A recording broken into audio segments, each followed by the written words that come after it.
Hey, Joe Zarzaur here with Dr. Malone for another episode in ZTV's medical series. Today we're continuing a series discussing cervical strain. In our first episode on this issue, we had talked about what it means to be diagnosed with cervical strain in the ER. In this series, we're going to talk about what happens after you're diagnosed with cervical strain in the ER. What is the general expected, Dr. Malone, what is the general expected treatment for that at home?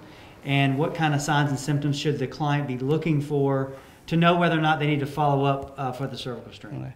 Well, you always need to follow up. That's my number one recommendation, but how urgently or where to follow up is based upon how you course afterwards. So what to do, generally it's taking it easy, it's icing for the first 72 hours, taking the medications that are prescribed from the ER, usually anti-inflammatories, muscle relaxants, things like that. You may need to be on like light duty for work or physical activities and monitor your symptoms closely.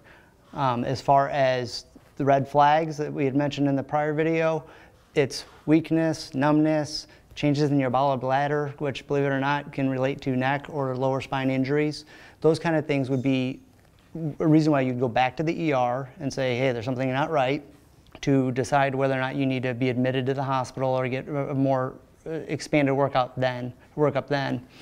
And then those are also the things that you will report to your physician when you follow up with your provider to help decide, maybe we need more of a workup. Right. So, and from a legal perspective, a huge percentage of cases that end up with large settlements have the same diagnosis of cervical strain that we talk about here. And so just because you get a diagnosis of cervical strain, I know that we've said this in prior videos, that doesn't mean that that's the extent of your injury. What the ER is doing is basically making sure you're not going to die from something that happened in the wreck or lose a limb.